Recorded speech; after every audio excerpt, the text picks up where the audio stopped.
Ok, colega, vamos a la cápsula número 5.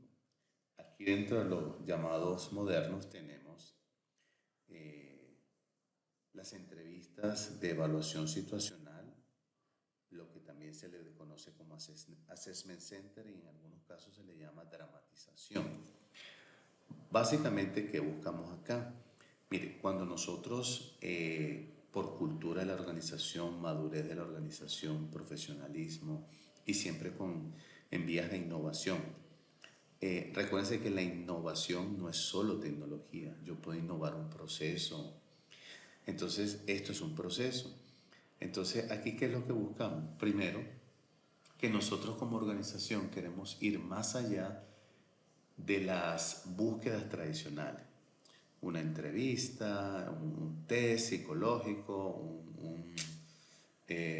un polígrafo, etcétera. Nosotros cuando evaluamos haciendo uso de este método de Assessment Center, evaluación situacional o dramatización, lo que hacemos es primeramente pensar antes de someterlo a la prueba, pensar qué quiere la organización de los trabajadores nuevos, qué quiere, qué busca, qué perfil busca, qué comportamiento busca, qué conocimientos busca, qué elementos emocionales busca, qué valoraciones conceptuales. Acuérdense que la valoración conceptual es el pensamiento sistémico, pensamiento estratégico, o sea, salir de la caja, pensar de una manera distinta para innovar, para crecer, para dinamizar, ¿verdad? Entonces, aquí lo primero que hacemos es, una vez identificado qué quiere la organización, revisamos el descriptor del puesto.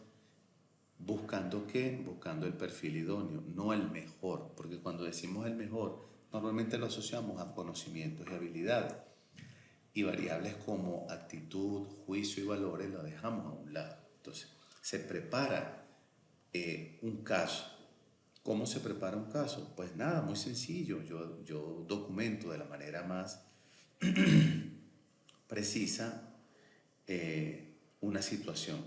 La empresa tal en este momento se dedica a tal cosa, presenta esta situación, se ha identificado, se ha determinado esta falla, esta situación, este incidente, este problema, y a usted le han seleccionado para que forme parte del equipo de 3 miembros en el cual se les pide que ustedes presenten una solución, presenten una alternativa a esta situación planteada. Eso es lo único que usted le dice. Los deja a los dos, a los tres en una sala solos, con el caso proyectado. Puede haber personas en total silencio, sin opinar, solo grabando, o pueden haber cámaras. Yo lo que necesito es identificar comportamientos, cómo se comunica, si escucha, si no escucha, si da opiniones a la ligera, si se toma el tiempo de analizar para crear criterios, si tiene don de liderazgo, comunicacional, de escucha, de empatía, de sinergia, de orientado a resultados. Entonces, son características que yo voy identificando a través de los comportamientos. Tengo ya una tabla previa de lo que yo quiero identificar. Por ejemplo, si yo quiero que en esta dinámica se evidencie el liderazgo, yo no les voy a decir, este caso es para ver el liderazgo en ustedes. No, yo simplemente planteo el caso, observo y tomo nota de esos rasgos de comportamiento, de esos comportamientos, de esa actitud. Entonces ¿qué quisiera yo ver en liderazgo? Comunicación, escucha, trabajo en equipo, motivación, persuasivo o persuasiva, eh, capacidad de escucha, capacidad motivacional, organización, planificación. Entonces, el que yo vea que destaca más en estos aspectos, digo, tiene comportamientos con tendencias a ser un líder. Y luego voy con el segundo. El segundo es para trabajo en equipo, por ejemplo. Planteo otro caso, observo o grabo y veo cómo actúan. Al final yo voy a tener un registro de comportamientos de cada uno de acuerdo a la dinámica. Entonces yo podré determinar para cada dinámica quién acentúa más las características que buscábamos. Esa es la importancia del Assessment Center, ¿verdad? Que la persona actúa en función de un caso, pero en el fondo tiene rasgos naturales, porque cuando uno actúa, uno exterioriza rasgos, pensamientos y actuaciones naturales, aunque sea un caso ficticio. Y eso me ayuda, ¿ok? Eso por un lado. Lo otro es la escala de calificación conductual. Bueno, evidentemente hay una escala, a esto la podríamos asociar un poco a la escala gráfica, ¿verdad?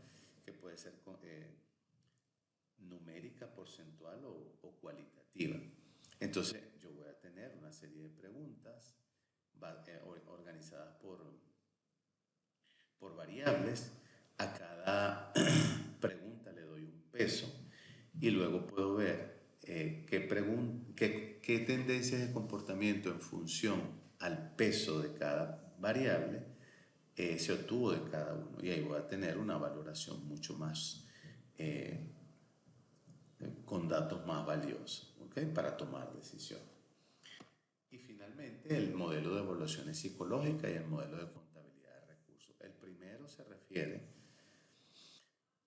a una batería, por decirlo así, a un compendio de pruebas psicométricas que pueden ser preguntas, puede ser una conversación, puede ser llenar un test o responder algunos casos de manera individual, donde ya previamente se ha definido qué se espera evaluar en cada uno, para luego darle una valoración con su respectiva ponderación. Y finalmente el método de contabilidad de recursos. Yo no sé si ustedes recuerdan, en la primera clase yo les decía, hace años se hablaba de la fuerza de trabajo, luego se habló de trabajador, luego se habló de obrero, luego se habló de eh, recursos humanos, luego se habló de personal, luego se habló de gente, luego se habló de talento humano, pero yo decía, dentro de poco nos van a llamar generadores de riqueza. Y esto es lo que evalúa este método de contabilidad de recursos humanos, es decir, financieramente, cuánto produce este trabajador a la organización en función de sus capacidades y de sus actividades, ¿verdad? Algo así como que yo primero debo saber cuánto tú me cuestas para poder saber cuánto me debes dar. Entonces yo voy a evaluar, evidentemente aquí recursos humanos debe tener una relación directa con el área de finanzas y con el área de contabilidad para poder establecer una estructura, digámoslo así, contable por ejemplo, el salario del trabajador, ese salario, súmele beneficios, incentivos, prestaciones, lo puede obtener por mes, cuánto me cuesta a mí al mes un trabajador, incluso cuánto me cuesta al día.